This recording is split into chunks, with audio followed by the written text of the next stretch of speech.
Joe Fitzgerald writes on the front page of today's Woonsocket Call from Blackstone. Coming to a drive-in movie theater near you, the Blackstone Millville Regional High School's 50th annual commencement exercises to honor the graduating class of 2020.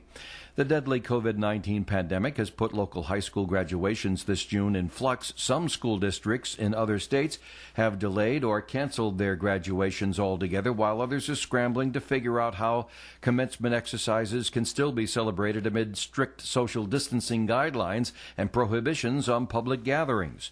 BMR school officials are considering a unique venue option for this year's graduation ceremony to be scheduled for Friday, June the 5th, the Mendon Twin Drive-In on Route 16 in Mendon. Committeewoman Tammy Lemieux says the idea to hold commencement exercises at the drive-in came about as a result of some conversations with some committee members and ideas floated by parents on social media. So, Lemieux said she emailed an inquiry to the owners of the Mendon Twin Drive-In, the brothers Dan and Dave Andelman of Phantom Gourmet fame, and within minutes received an email back saying the school district was welcome to use the facility. Here in Woonsocket, we learned at last night's Woonsocket School Committee meeting, broadcast here on WOON AM and FM, that plans for the Woonsocket High School graduation are all being discussed. Several plans have been identified, but no decision will be made until we learn Governor Raimondo's decision on what's going to happen for the rest of the school year. Joe Nato writes in the local pages of today's Woonsocket Call from North Smithfield. Even when operating in an emergency, cities and towns still have to plan for getting trash picked up, and that's exactly what the local members of the North Smithfield Town Council took care of as part of their work in an emergency virtual meeting on Monday evening. Once again, the council met via a Zoom meeting with all the members signing in remotely and completed several items of needed business, including the extension of the waste removal contract with MTG Disposal of Seekonk and the awarding of a $102,700 bid for the purchase of 2 new police vehicles. Town Administrator Gary Azofsky recommended the award of the trash removal extension while noting that it was the least complicated. Good morning and welcome to Coffee Ann, the longest-running panel discussion show in American radio. To make a comment or ask a question to the panel, call 401-766-1240 or email at joe@onesocketradio.com.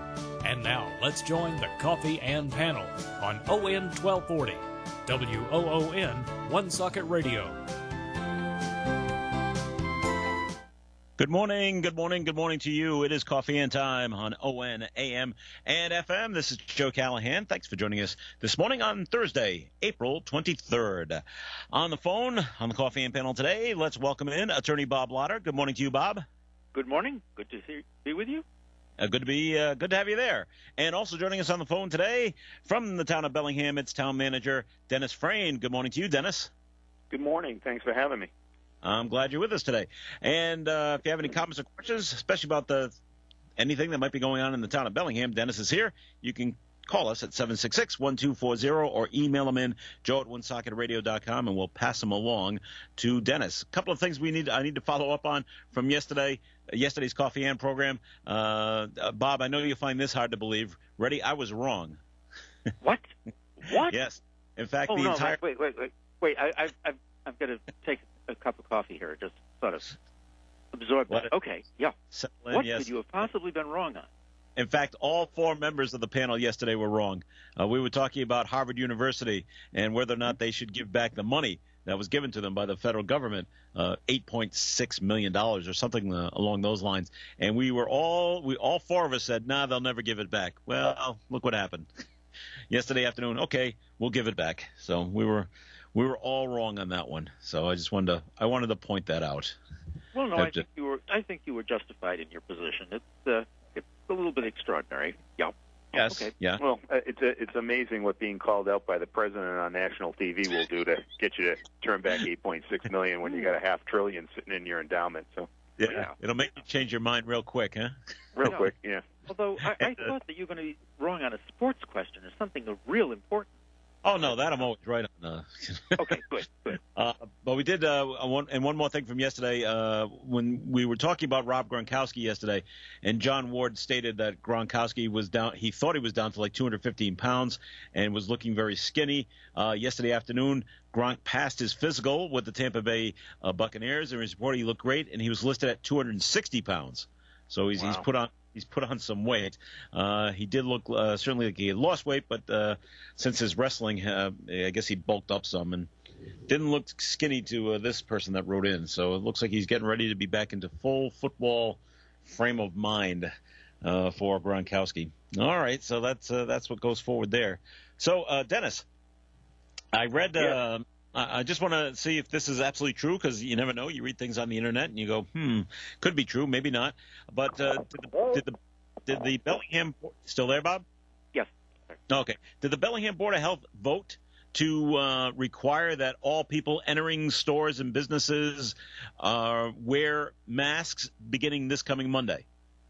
They did. That just went out this morning. Actually, it was voted yesterday, and yes, that is the case, and that seems to be the direction that a lot of communities in the area are going. So we're being consistent with the region. I know the Board of Health's concerned.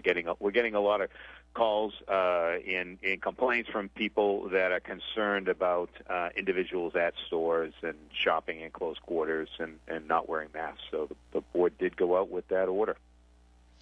Is that because is one of the reasons? Do you think is because you're getting a lot of people coming over the border from Rhode Island, coming from Woonsocket or North Smithfield, where it is mandatory in Rhode Island, statewide, to be wearing masks inside the stores. But now they said, well, if we go up into Massachusetts, well, they're going by community. It's not statewide. So maybe we'll just go up into Bellingham, do the grocery shopping up there, and we don't have to wear a mask. And so I don't know if any complaints were coming in. Well, there's too many people coming in from Rhode Island that aren't wearing them. Maybe we should make it mandatory here. Was that part of the decision making? No, I don't think so. I don't know that was the case. I think we've got a lot of shopping in town, as you know, South Bellingham, North Bellingham. South Bellingham, there tend to be more people that go to Rhode Island to do their shopping. So the north end of town has a large geographical area that it draws from, and I think people are just getting nervous. You don't know who's might be contagious and who isn't, and in the stores and out in public, for the most part now, it seems that that's become the norm. 2 weeks ago, I almost felt a little silly walking around with a mask, and now I feel like I'm breaking the law if I don't. Even before this passed, now I will be breaking the law. But, it's interesting. Rhode Island had the mandatory, order to wear masks, and look how well Rhode Island's doing and how poorly Massachusetts is doing as far as cases go in recovery. So maybe it has something to do with it. How are they enforcing the need for masks? How are they enforcing it? Yeah. If I walk into a store, up to a door of a store, and I don't have a mask on, what's going to happen? Well, they're going to ask you to wear a mask, and theoretically, I think the order talks in terms of arrest and removal, but I don't think you're going to see any of that. I think for the most part, people are going to comply, and they're going to look for people to comply. But the order is specific about any person entering any store who declines or refuses to wear a mask or such other facial covering as required by this order shall be deemed a trespasser upon the property and may be subject to arrest and civil or criminal prosecution. You hate to get into the threats, but certainly boards of health in Massachusetts have a lot of authority, and that is a legal order. So, technically they could have you arrested, but hopefully for the most part, people are going to comply. And right now, it's good to see the majority of people out are wearing masks, which, of course, is contrary to the advice we had just a month ago. So this is an ever-changing dynamic as far as COVID-19 goes and what we're supposed to do and what we're not supposed to do. And from what I read, Dennis, in Rhode Island, it's everyone over the age of 2 needs to wear a mask when they go into a business. From what I'm reading in Bellingham, it'll be everyone over the age of 5. Is that correct? Right. We'll be checking those IDs on the 5-year-olds as they come in to make sure. Yeah. So and of course, again, that's what we're asking. And of course, a mask can be something as simple as a scarf or I know one of the things that we're strongly recommending, and I know Rhode Island is too, if you're going out shopping, just, one person from the household needs to go. If you have someone to watch the children at home, you should leave the children at home anyway and go shopping. And a lot of these stores now are limiting. I know most of the major grocery stores and Home Depot, which is still open, Walmart, they're limiting the number of people that can go into the store dramatically. I think we have a capacity load. I think at Home Depot, the occupancy is it's maybe a couple thousand people can be in that store at one time, but they've restricted it down to 150, I think, and they've got counters, and there's a line there many days. Same with Market Basket. There's a line, a long line. It moves relatively quickly, but the idea is, to limit the number of people that are inside the store. So if you show up with your whole family and there's 5 of you, then you're taking 5 of those spots, as opposed to the head of household and one person goes, then the line's going to move a whole heck of a lot quicker. Okay. Another question I have for Dennis was in terms of schools. Dennis, as we know, the Governor Baker closed all the school buildings for the rest of the school year. They'll be doing their remote learning. First of all, in Bellingham, how are you finding that the kids are doing? Have you been in touch with a superintendent, and how is the remote learning going in Bellingham? Yeah, the remote learning is going extremely well. We've been having 9 a.m. meetings every day for the last 5 weeks, where our local emergency management group gets together through Zoom, and we keep the schools and all of our emergency responders, fire chief, police chief, and all of our department heads in the loop on what's going on. And then at 10 a.m. we do a live broadcast on Access, so every morning people are able to get firsthand information on everything that's happening in town. And we started that a month ago because of the fact that you have a lot of social media sites, and oftentimes the wrong message gets out that somebody puts out there, and then there's a thread that goes on for 3 pages, and it's all misinformation. So we said, you know what, we just got to go live every morning.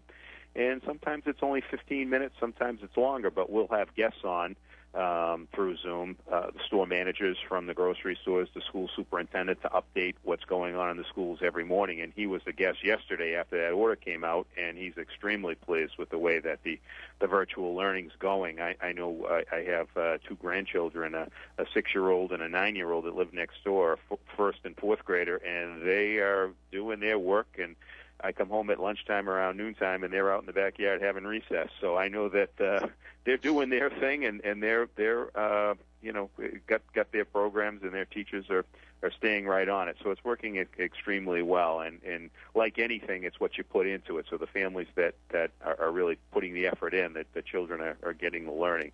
So it's working well. I'm curious, has Rhode Island announced whether or not they're going to open schools again this year? Well, the rumor is that the Governor Raimondo has her daily briefings, daily press briefings, most every day at 1 o'clock. A rumor is today is she will announce that the schools will probably close for the rest of the year, but it hasn't been officially announced yet. But we're expecting something today or tomorrow from the governor.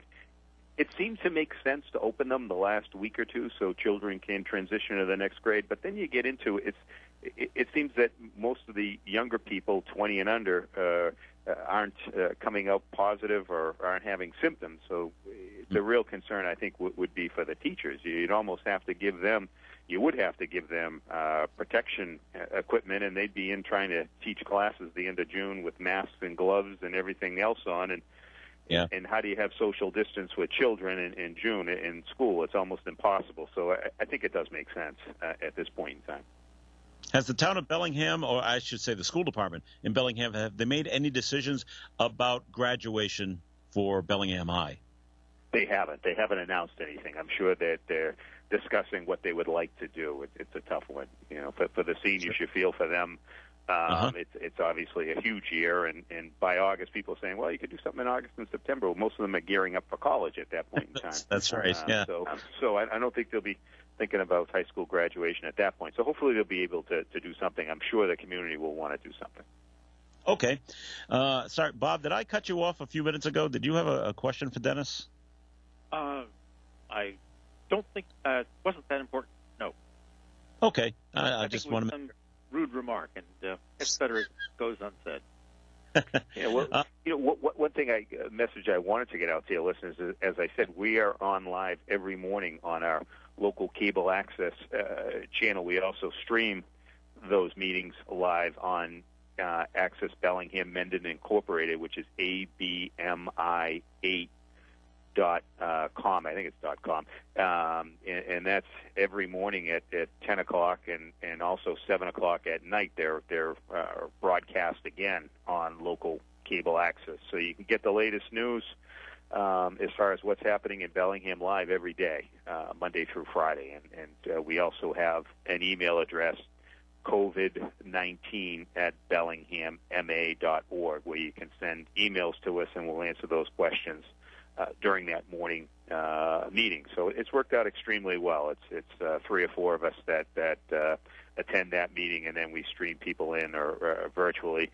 And we've got a lot of good information, a lot of good feedback about it. So we're trying to keep the community up to date on what's happening, everything from mask orders to what's happening with our parks and ball fields and everything else. So it's worked out extremely well.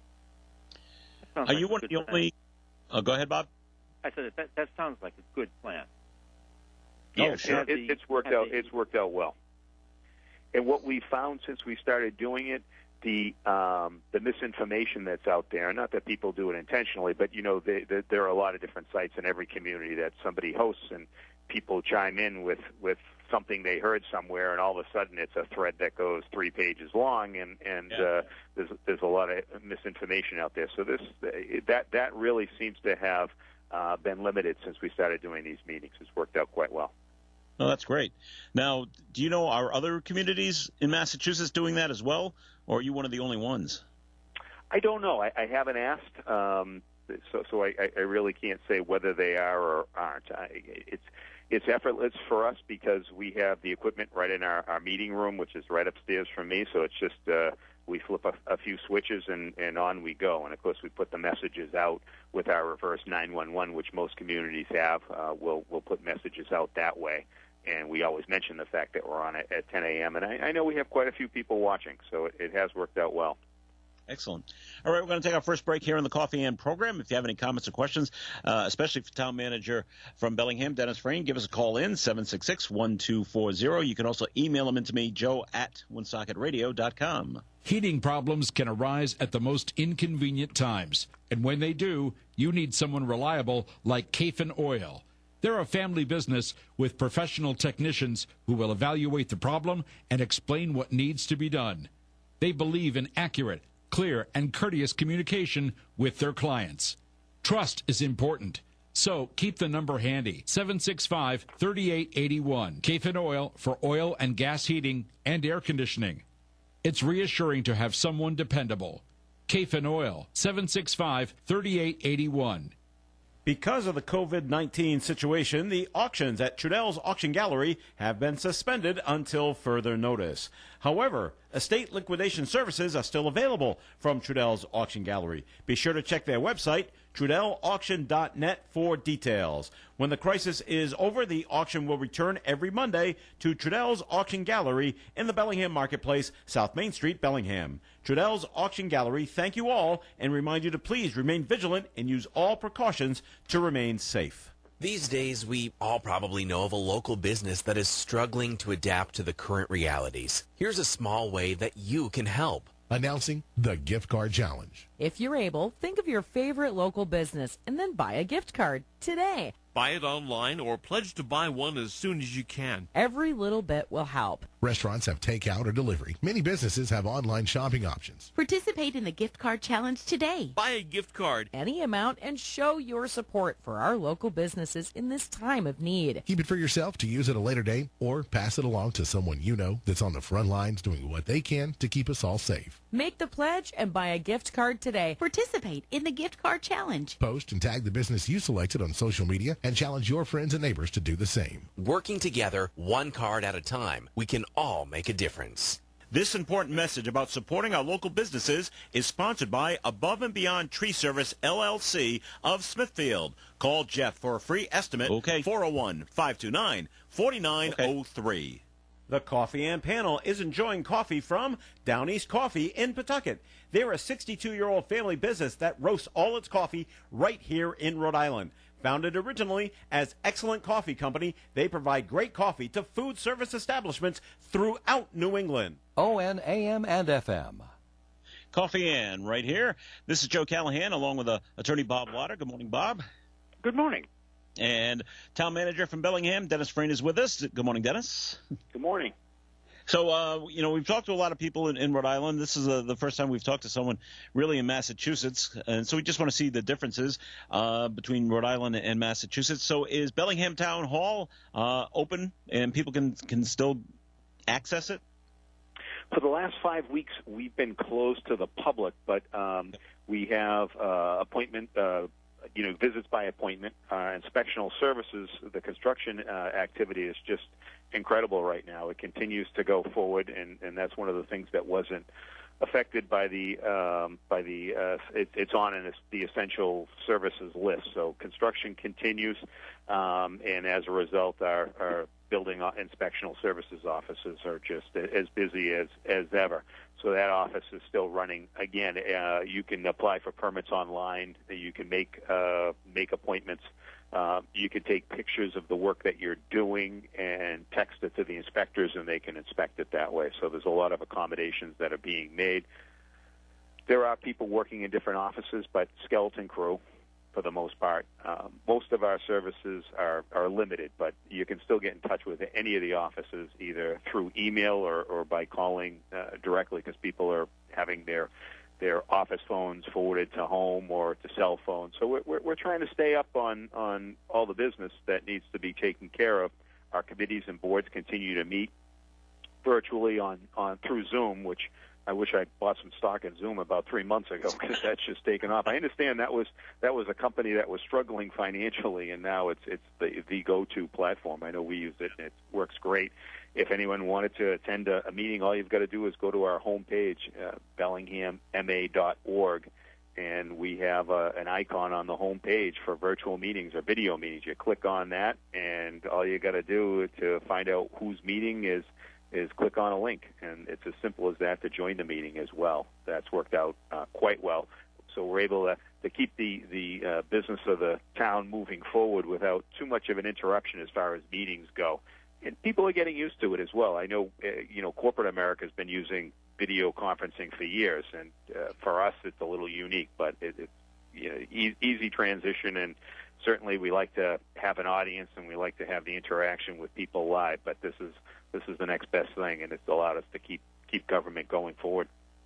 How are the tax collections going, Dennis?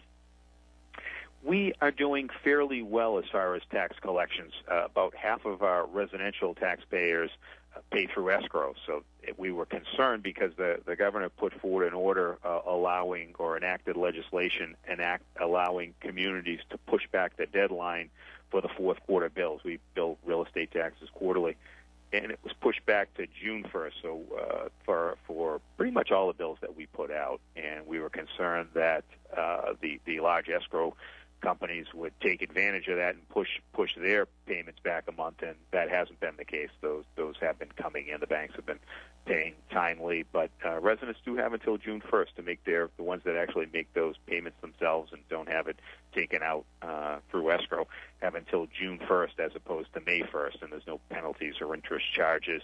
Our collections have not been bad for this year. We're pretty much going to meet our targets. We typically estimate conservatively when we're putting our budgets together. The one thing that we are concerned about is we do have a meals tax that comes to the town, which is just 1%, but that comes directly to the town, and obviously that's way down.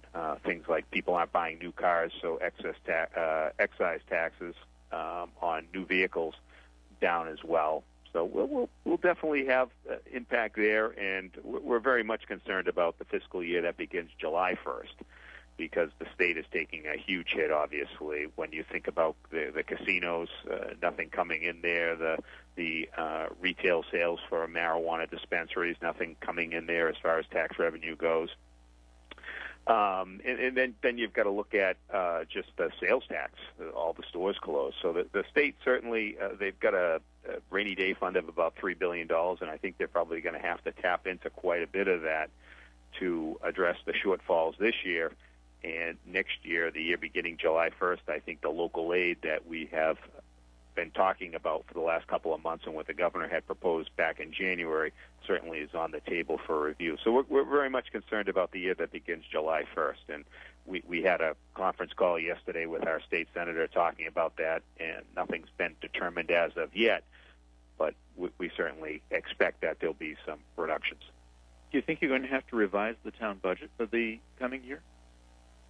One of the things that we were able to do, and the governor, again, signed an executive order. So many have come out in the last month or so, but it allowed communities to push back their town meeting and their town election. So our town meeting, when we set our budget, isn't going to be until June 22nd. Typically, we have it in May. Our local election isn't going to be until the first week of June, which is, it's going to be June. Our local election is going to be June 9th, and typically that's the first Tuesday in May. This year it's going to be the second Tuesday in June, our local election, and again our town meeting will be the 22nd of June, which is when we set our town budget. So there'll be some changes to the budget that we had been working on. Finance Committee now is going through the budget process, holding public hearings virtually. We had one just a couple of nights ago. So there's no doubt that there's going to be some reductions in the budget, but hopefully we'll be able to maintain the level of services that we're providing. Dennis, in terms of the town meeting, because I know your fiscal year starts in July, but if this COVID-19 is still going on in June, how can you still have the town meeting if you can't have a large gathering? We certainly would have to push it back, and part of the order that came out from the governor's office allowed communities to operate on a 1/12 budget. They'd be able to operate on 1/12 of the previous year's budget. So we would take our current year's budget, and July would be 1/12 of what the prior year would be. I see. That's how we would operate. We're hoping that's not going to be the case.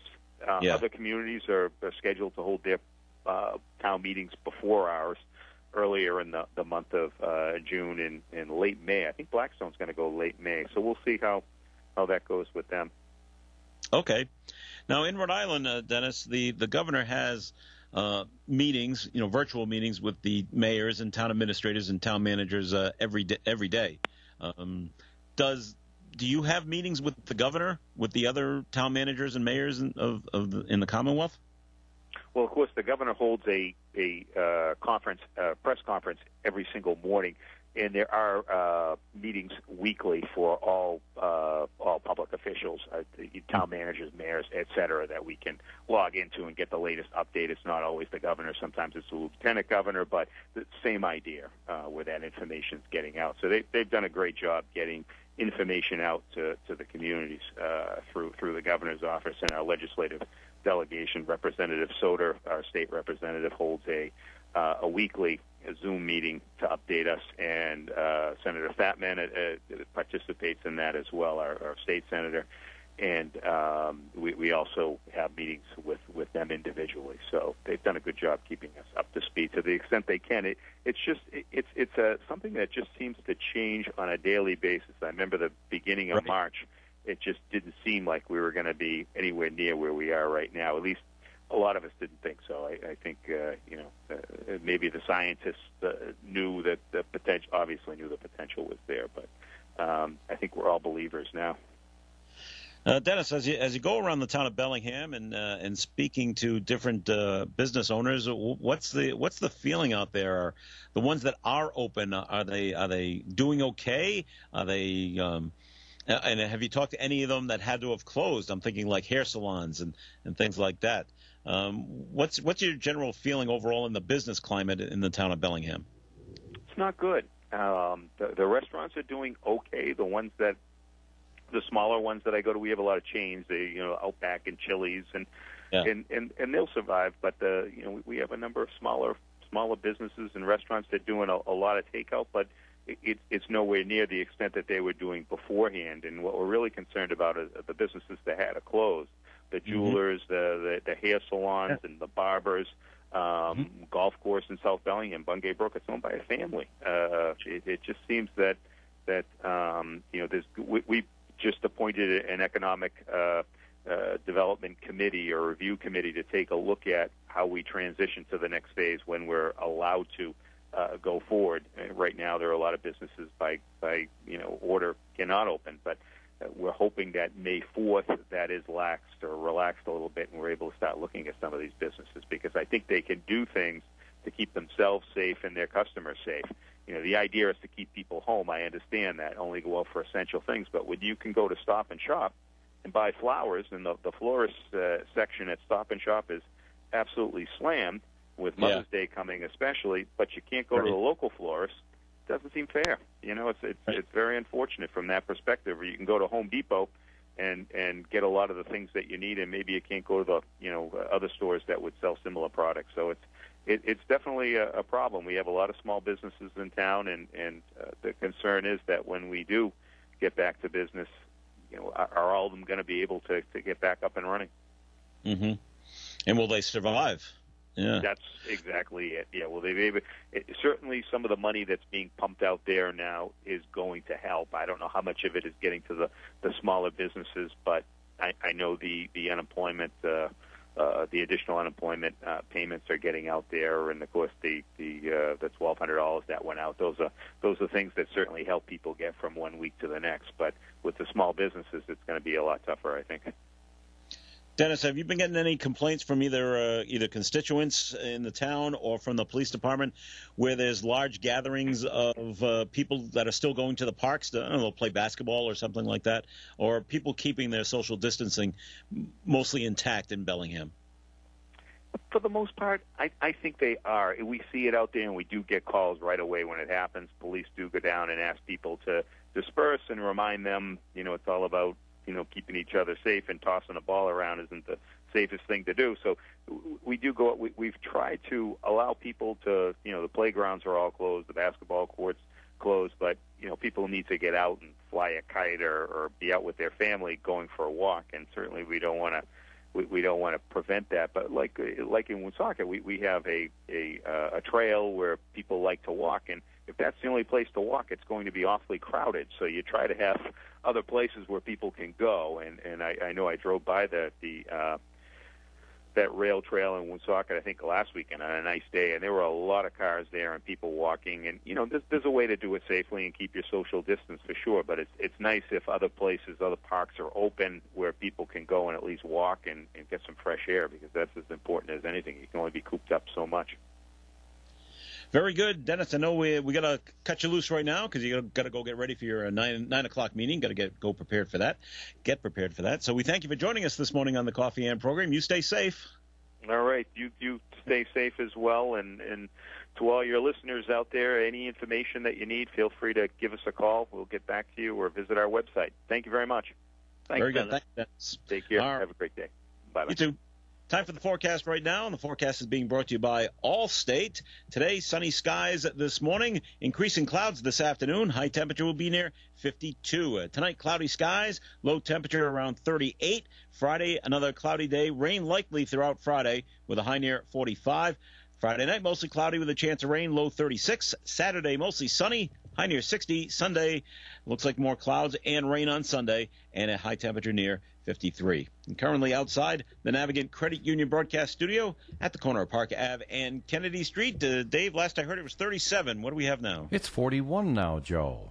Very good. Thank you very much. More Coffee Hands coming up. Please stay tuned. The Honey Shop on Winthrop Street and on Park Avenue, both in Woonsocket, are open. The Bellingham location is currently closed. Kathy and her staff remind you to be safe at this time. If you visit the Facebook page of The Honey Shop, you can read the Honey Shop Help Series. No, I'll do it when we come These back. are a series of helpful hints on how you can stay safe and healthy during the pandemic. Okay. The Honey Shop offers a number of natural health products, including Breathe, which can help with respiratory issues. Stop in today to either Woonsocket location to find out more. If you love food, you'll love the Honey Shop. And the Honey Shop has hand and surface sanitizing spray, plus medical-grade gloves in limited quantities. The Honey Shop.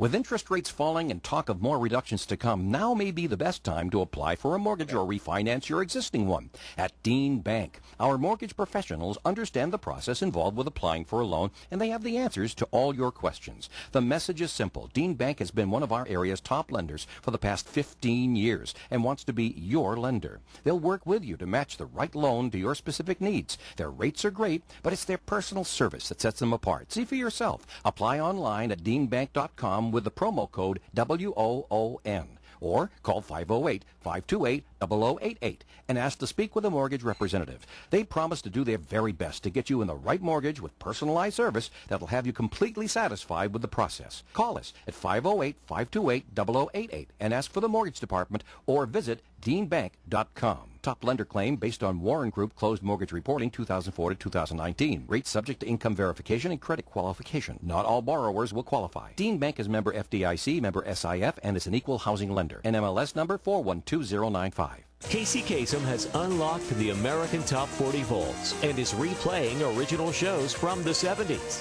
This week, Casey takes you back to April 27, 1974. That's when Chicago had been searching so long. Bobby Womack was looking for a love. Blue Swede was hooked on a feeling. And Grand Funk did the locomotion. You'll hear those songs and all the top 40 hits from April 27, 1974, right here on American Top 40, the 70s. If you haven't quoted Allstate lately, it's the perfect time. Now Allstate has new lower auto rates in Rhode Island. Call a local Allstate agent and get a quote now, and we suggest the Benjamin Agency of North Smithfield. This segment of the Coffee and Program is sponsored by attorney Bob Lauder. So, Bob, time for your first message from your law office, please. Thank you. Good morning. I'd like to talk with you this morning about the stimulus checks which are being issued by the federal government. As you may be aware, the issuance of these checks has stimulated a lot of business in the world of fraud and scams, all designed to divert the funds from your control into the coffers of the scammers. Some of these scams involve offers to assist individuals in securing their check if the check has not already been deposited into your account. And some are threats to take the funds out of your account. I respectfully suggest that one not engage in any telephone or online solicitation to assist you in securing the check. Do not provide any online representatives or agencies with any confidential information, such as your name, address, contact information, and especially not your Social Security numbers nor any information concerning your bank account. Should you discover that your stimulus payment has been paid to another individual, I suggest you contact your local police department. The local police will not be able to process the complaint because the perpetrators are outside of their jurisdiction, but they will be able to prepare an incident report. At the present time, the Internal Revenue Service is swamped with claims of fraud, and it's anticipated that the ill-gotten glacial speed of the IRS in resolving these issues will only become longer. In summary, protect yourself. Think carefully before you respond to any solicitation for your confidential information. If you think my office may be of assistance to you in other legal matters not involving scams or fraud, please telephone me. During the COVID-19 crisis, this office is conducting primarily telephone conferences. My name is Bob Lauder. My telephone number is 401-762-4550. And the disclaimer. The Supreme Court of Rhode Island licenses all attorneys in the general practice of law. The court does not license or certify any attorney as an expert or specialist in any field of practice. Thank you. All right, Bob and Dave, you want to introduce our next guest? Yes, I do, Joe and Bob and everybody listening in. Please meet Pastor Shane Parsons from the Waters Church here in Woonsocket. Pastor Parsons, are you there? Yes, I am. Good morning. Good morning. Good morning. Good morning to you. What a nice, cheery voice to have in the morning. And you folks at Waters Church, of course, we know that we broadcast your services on Sunday mornings here, and the podcast, as a matter of fact, will be on tonight with Pastor Tim. Yes, sir. That's right. Yes. The Deep End at 7 o'clock. Well, anyway, because of our association, we're kind of closer to you guys than a lot of other churches, and you sent me a text over the weekend about what I thought was a really great idea, and we wanted to tell everybody about it, so it'll be as much a success as it possibly can be. It's this coming Saturday, and it's the Woonsocket Food Drive-In Pantry. That's a catchy name. You want to tell us about it? Yeah, thank you. So this Saturday at our future location in Walnut Hill on Diamond Hill Road. We're going to do a drive-up food pantry. So we have a plan. So you drive up in your car, you pop your trunk, and we'll put a box of food right in your car, and we'll have a parking team will get you in and out quickly. We ask that people just stay in the car. We'll be practicing social distancing, of course, gloves and masks, and we'll be all wearing that. Where is this food coming from, Pastor? We've had donations from all over, mostly from our North Attleboro and our Norwood campus, and as well as the folks in Woonsocket. But we have, if you could see, I should send you a picture, Dave. Our downstairs is full of food. Oh, that's nice. Now, the downstairs of the new location, just so people understand, you had been having your services, renting out the auditorium of the Hamlet Middle School for quite a number of months, a couple of years, as a matter of fact. And and that's where we met you there. The school department closed down all the buildings, so now you're kind of really looking for ways to keep connecting, right? Yes, that's because you were in the process of building your permanent church location. And let's describe this for people so they can picture where it is.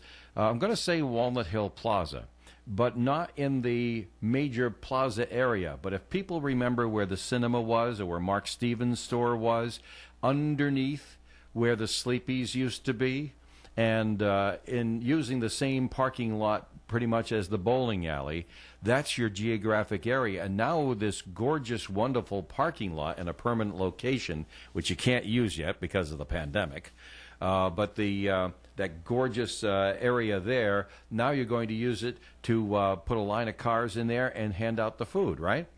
Yes, sir. That's beautiful. How are things going with setting up the new church facilities? I know it's an enormous task, and this pandemic hit you right in the breadbasket just when you're getting ready to open up. How's it going now? We're moving along. We put it on pause maybe the first 2 weeks of this, and now we're back. We have our general contractors in there. It's being painted. The carpet comes in next week. So I fully believe when the governor says we can meet, we're going to be ready to meet. Well, that sounds great. Sunday. It's going to be all brand new for you, too. And this is a huge facility. People, I'm sure, have a hard time picturing just how large that is underneath there, because your area goes underneath, it's not Job Lot, it's Savers, right? Yeah. Correct, yeah. Underneath the Savers store and everything else like that. And you face Diamond Hill Road, of course. But how many square feet was it? I forgot. It's almost 12,000 square feet. That's an enormous church area. You'll have meeting rooms, I'm sure, and everything else like that in there. Can't wait to see it. And you'll move your services there as soon as you're allowed to congregate again. So let's go over once again what's happening this coming Saturday, what the times are, and where, and what people can expect. Sure. So if you can, we'd like people to register, hopefully today and tomorrow, at waterschurch.org/pantry. Mm-hmm. And then you can fill out a form, and then we'll have it all ready for you. So when you pull in, you give your last name, and then we'll put the box in the car, and you can move along. What kind of food are we talking about here that they're going to be getting? What kind of food? Non-perishable food, cereal, and we have everything. We have from dog food, cat food, diapers, formula, you name it. It's in that pile. Well, if you're raising a family, none of that stuff will go to waste, I'm sure. No, not at all. Beautiful. So, Pastor, when you go online to register, do the people actually tell you, okay, I could use this and this and this, so they don't get anything? Like if you don't have a dog, you don't need the dog food. So correct. Can they tell people what they're looking for? Yeah, you can check off what you're looking for. And actually, if you have a family, it asks you that. So and then it'll ask you what size diapers you need. So then you'll move up to the next. So if you don't have a family, you get your box and you move along. But if you do have a family, you go to the next tent, and we'll put diapers and formula in your car. Okay. Well, fantastic. What's the hours that this will be taking place on Saturday? 8 to 12. 8 to 12. Okay. So are you looking for volunteers, or are you all set with that? We're all set. Our Woonsocket campus, they're going to handle all that. Pastor Jim and Neldis, I know you know them, Dave. They'll be on the scene with a bunch of other people from Woonsocket. Pastor Jim Shackleton. So the hours have been expanded, huh? Because I originally thought it was 9 to noon. Now you're saying 8 to noon. Did I get that right? Oh, I'm sorry, 9 to noon. We'll be it is there 9 to noon. Okay. Yeah, we'll be there at 8 getting ready, but yeah, 9 to noon. All right, very good. So once again, you should, all you got to do really is go to waterschurch.org/pantry. The questions are right there. Check off what you are in need of. And this is all absolutely free. It's just an act of love from Waters Church. Correct. Yep, we can't wait. That's great. Well, I hope to see you there myself on Saturday. Oh, good. We'll try to check in with you. We have to fill in for some people who can't come to work, so I hope you understand that. But we'll try to come down there with a microphone and make a few recordings so we can put them on the air and tell everybody what's going on. Oh, great. That would be great. Looking forward to it. Same That's here. That's a fantastic ministry, Pastor. Thank that you. is really great. And that's not guys. all, by the way. Before you go, we only have a couple minutes, but before you go, Pastor Shane, this is just one thing we're talking about. In the past couple of years, you guys from Waters Church have gone out to the public parks, like Costa Park here in the city, and done cleanups and done outreach there with people to see what they need. You're very, very active that way. Yeah, we love to be active. We want to be part of the city. We're going to start that up again as soon as possible, cleaning up the city, cleaning up the parks, and the schools. Whatever we can do, whatever we can do to help. And I know that you have the full support of our mayor, Lisa Baldelli Hunt, because she was there at the zoning hearing when we were both there, when you had to get special arrangements made to move the church into the facility you're going into at 1500 Diamond Hill Road. Yeah, she's been great. She's been fantastic. Well, you folks are great. It makes it easy to help nice people. So we'll see you on Saturday morning, 9 to 12, there at the Walnut Hill Plaza, 1500 Diamond Hill Road. And they should go to the website first, waterschurch.org/pantry, to tell you what they need. Yes, that's correct. Thanks for being with us today, Pastor Shane. Thanks for having me, guys. Thank you. Appreciate it. Have a great day. You betcha. It's Pastor Shane Parsons, everybody, from Waters Church here in Woonsocket. Joe? Thank you very much there, Dave. All right, we're going to take our final break here on the Coffee and program. So, Bob, time for you to give us another message. And when you talked about your first message, Bob, it reminded me, because I saw something else online today. The scam that going around is some people are getting phone calls saying, hey, this is the IRS calling, and we need your bank account information so we can deposit your check. Can you please give me your bank account number? And, of course, that would be a scam. Please do not give that out. Any information like that. None whatsoever. The IRS is not going to call you saying, hey, we're having trouble depositing your check. Please give us your information. They won't call you for that. No. Okay. Time for a second message, Bob. Take it away. Thank you. Good morning. In my first message, I talked with you about issues which my office cannot assist you in resolving. Let me mention a few issues which during this COVID-19 pandemic can be handled by my office. Planning for one's future is always important. Whether it be planning for a business venture, and once business resumes, there will be ventures, planning for the sale or acquisition of real estate, and yes, planning for the eventual disposition of your assets once you're no longer alive. With many of us confined to our homes, with time seeming to drag and boredom settling up on us like a shroud, it might be convenient to give some thought to what will happen to all of your possessions once you're gone. You all know from my previous messages what will happen under the terms of the state law if you do nothing. Now, as you sit surrounded by your possessions, it may be pleasurable to consider, in the event you're no longer here, who would enjoy those assets the most? Who could those assets do the most good to? Who would you allocate some of your members of your family? Would you include some of your friends? Would you bequeath some of them to charity to provide benefits to others long after you're gone? It's not really that difficult. And during this COVID-19 social distancing, you really may have the time to do it. If you think my office may be of assistance to you in this or other legal matters, please call me for a telephone conference. My name is Bob Lauder. My telephone number is area code 401-762-4550. And the disclaimer. The Supreme Court of Rhode Island licenses all attorneys in the general practice of law.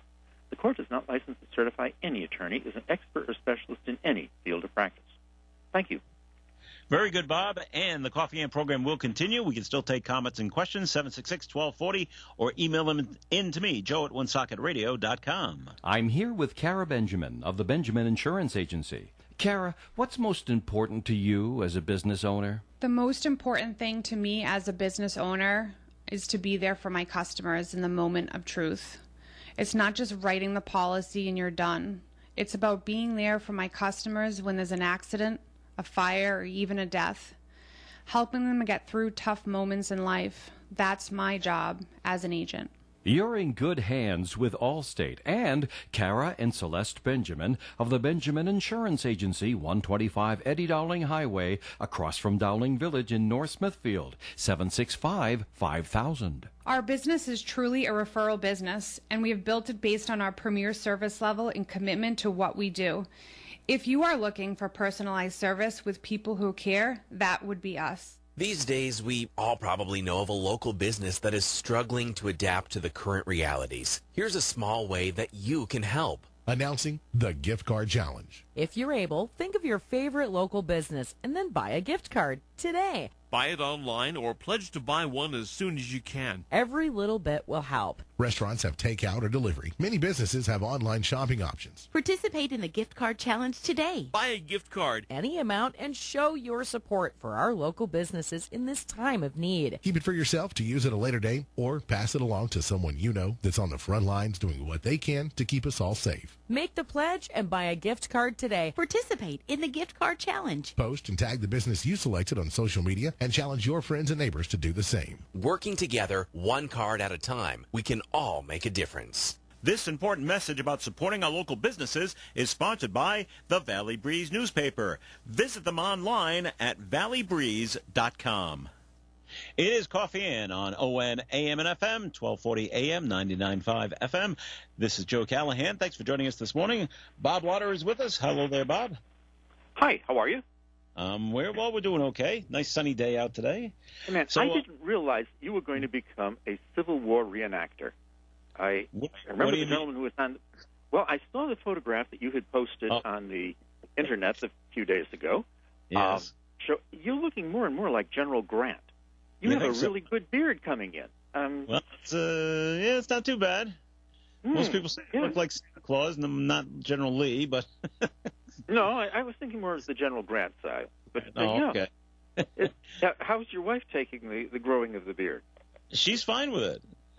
She says it's, she thinks it's coming in soft enough, so she's happy with that. And my daughter's okay with it, too. So as long as they don't mind and they're not giving me grief about it, she says it's up to me what I want to do with it. So I'm just being lazy, Bob, is what I'm being. And it's funny, I brought this up the other day on Coffee In, and I know at least 4 or 5 other guys, and without us even talking to each other, are all doing the same thing.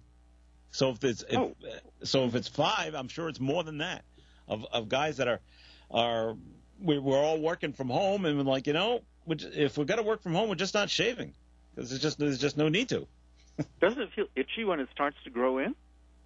I'm going past that part. Oh, okay. But still, occasionally it gets a little. So it's a quick scratch and you're done. So. Okay. Yeah, I'm loving all the different colors though. You got white and gray and brown and there's a little red in there too. So when we were talking to Dennis Frayne earlier, Dennis brought up the question: because in Massachusetts the school buildings have all closed for the rest of the season, rest of the year, and he asked, "Is that the case in Rhode Island?" We said, "Well, not yet. The governor hasn't made an official announcement." Well, Bob, as I'm looking around on different things, the Providence Journal has tweeted out that yes, Rhode Island schools to remain closed for the remainder of the academic year. So they have published on their website, and you can go read it if you like, providencejournal.com. It's a small, very, very small article online that just says Governor Gina Raimondo plans to announce today, Thursday, that Rhode Island schools will remain closed for the remainder of the school year, and distance learning will continue through June, according to a source with knowledge of her plans. The governor will address the state at 1 p.m. today. So that's it. There isn't any more information on the closing of the schools, but that came. They posted this to their website, which is pretty reliable, providencejournal.com, at 8:24 this morning. I think one of the things that the school departments are going to have to probably look at is if the governor is able to gradually reopen businesses between now and the end of the academic year.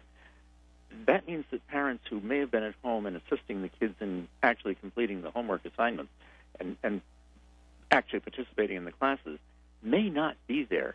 And will the lack of parental oversight have any kind of impact on the participation of the students in the program? That's going to be an interesting thing to evaluate.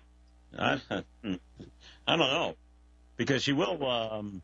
If she says the school's building's going to be closed and then decides to open up businesses, she's not going to go back and say, okay, schools can open now. At least I don't think Correct. so. I would doubt it. That would put parents in a very precarious position. And I think that her decision to close schools for the remainder of the academic year is well-founded. I'm not criticizing that. I was just wondering what the impact would be on the actual academic achievements of the students if they don't have a parent sort of guiding them into making sure they actually participate in the online teaching. Well, I guess that's up to every family and the maturity of the students. If you're looking at the middle school student and the high school student, well, they should be mature enough to handle and keep doing this on their own, whether or not their parents are there. Now, the problem is the elementary school students. Will they do the work if no one is sitting there prodding them, okay, do it? Or will they just say, I'll either do it tomorrow or I'll just forget about it for a week? I don't know. And I think that especially the elementary school would need a parent there saying, okay, it's time to do school work. Well, yeah, I think that may be true. I also would think that elementary school students are the ones that are probably the most difficult to teach in the setting like this where it's online. Because my recollection of elementary school is that the teacher was there with you to guide you in a very personal manner. When you're in the first and second grade and you're learning how to write, he's the one who's standing over your shoulder saying, no, you make the A a little bit more like this. And hands-on contact with the kids. And that's not something you can achieve online, at least not as far as I'm aware. A lot of the elementary schools, Bob, are not doing their learning online because, especially the real younger ones, I'm talking kindergarten and first grade, they have screen knowledge, but they really can't maneuver online learning. So they've all been given, like, papers and packets of work to do where they would have to, physically write stuff out. And I remember originally at the beginning when this all started, it was, and Dr. McGee told us this, superintendent of schools of Woonsocket, the elementary schools were going to get packets of information, packets of work to do. The kids were to do them, but then they were going to hang on to them. And then when school was back in session, they were going to bring it all back all at once.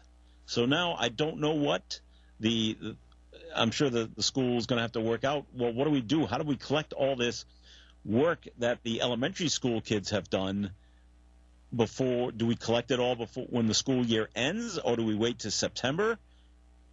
I don't know what they're going to do in that situation. It's easier with the online stuff. I mean, my daughter does the online schoolwork, and when she gets an assignment, she just submits it electronically, and the teacher automatically gets it. So it's kind of like she's in school all the time. Elementary school is different. I don't know what they're going to do with these packets of information. I think elementary school is going to be the most difficult of all to actually teach and be able to measure the results in. Back in the day, we had reading, and you stood up in the class, you had the book that everybody else had, and the teacher required that you read out loud to see if you could actually do it.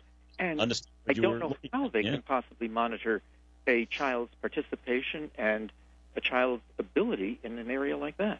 It's tough. I don't know. When I look ahead to the fall, and when everyone comes, and hopefully everyone's back in the fall, back in the school buildings, that first month of September, and maybe even to October, it's going to be heavy review of what we were supposed to do last spring, and they're going to have to crunch it all down into a short amount of time. We may end up having this as a lost academic year for a lot of kids, which is tragic, but possibly, inevitable. Yeah. You should have, unfortunately, they're all going to say, well, you should have learned this last year, but you couldn't, so now we're going to have to learn it this year, and we're going to have to learn it at a heightened pace, which is too bad for the students who don't learn quickly, and it just could bring about more problems. It's not going to be easy. No, it's not. The question has nothing to do with this. Probably you talked about it the other day. The Gronk. What's going on there? He's going back down to the Buccaneers. Yeah, we talked about it yesterday. We've all decided we don't like him anymore. Well, because as I read yesterday, he did not. I read from somebody else. This is someone else's opinion. Gronkowski did not retire from the Patriots. He actually quit on the Patriots, and that's what's got most people upset. He could have, maybe he was in pain, but he could have played last year if he only wanted to play for Tom Brady.